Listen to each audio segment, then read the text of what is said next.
Dear students class 9th subject Hindi. बेटा आज ਆਪਾਂ क्षितिज बुक का भाग 2 काव्या खंड है जो उसका फर्स्ट चैप्टर करेंगे कबीर।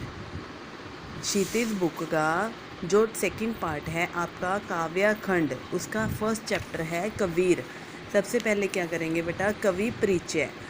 कबीर का जन्म कब हुआ, उन्होंने कौन सी रचनाएं की और उनकी मृत्यु कब हुई, उसके बारे में पढ़ेंगे। उसके बाद उसके श्लोक पढ़ेंगे। सबसे पहले क्या है, संत कबीर हिंदी साहित्य के वक्ती काल के महान विभूति थे। उन्होंने अपने बारे कुछ न कुछ कर वक्त सुधारक और साधक का कार्य किया था। माना जाता है कि उनका जन्म 1398, उनका जन्म कब हुआ, 1398 ईस्वी में काशी में। इसको बेटा अंडरलाइन कर लो, जो ये इंपॉर्टेंट लाइनें हैं। तथा उनकी मृत्यु सन 1518 में काशी के निकट मगहर में हुई। डेथ कब हुई उनकी, 1518 में काशी के निकट मगहर में हुई। उनका पालन पोषण नीरू और नीमा नामक एक निरसंतान जुलाहा दंपति के द्वारा किया गया। जो उनका बेटा पालन पोषण था वो किसने किया था, नीरू और नीमा, एक निरसंतान जुलाहा दंपति थी जिन्होंने उनका पालन पोषण किया। कबीर विवाहित थे, उनकी पत्नी का नाम क्या था, लोई। कबीर ने स्वयं संकेत दिया है कि उनका एक पुत्र और एक पुत्री थी जिनके नाम कमाल और कमाली थे। कबीर ने खुद इस बात की ओर संकेत किया है कि उनके एक पुत्र और एक पुत्री थी जिनका नाम कमाल और कमाली थे। कबीर निरक्षर थे पर उनका ज्ञान किसी विद्वान से कम नहीं था। मतलब वो पढ़े लिखे नहीं थे, परंतु जो उनको ज्ञान था वो किसी भी विद्वान से कम नहीं था। वे मस्तमौला थे, फक्कड़ थे, लापरवाह फकीर थे। वे जन्मजात विद्रोही, निर्भीक पर संतोषी और क्रांतिकारक सुधारक थे। उन्हें ना तो तत्कालीन शासकों का कोई भय था, ना ही विभिन्न धार्मिक संप्रदायों का। कबीर का प्रामाणिक रचना बीजक है। जो कबीर की सबसे फर्स्ट रचना है वो क्या है, बीजक, जिसके 3 भाग थे। कौन कौन से, साखी, सबद और रमैनी। पहली जो कबीर की रचना थी वो कौन सी थी बेटा, बीजक, जिसके 3 भाग थे, साखी, सबद और रसैनी। इनकी कुछ रचनाएं गुरु ग्रंथ साहिब में भी संकलित हैं।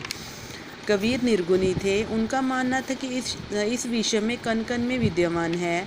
वो मानते थे कि जो भगवान है, जो परमात्मा है, कण कण में है, जरे जरे में है। वह फूलों की सुगंध से भी पतला, अजम्मा और अजम्मा थे। उसे कहीं बाहर ढूंढने की आवश्यकता नहीं है। वो क्या कहते थे, जो परमात्मा है वो सूक्ष्म है, उसको कहीं भी ढूंढने की ज़रूरत नहीं है, क्योंकि वह तो हमारे साथ हमेशा ही, परमात्मा हमारे साथ हमेशा ही रहते हैं।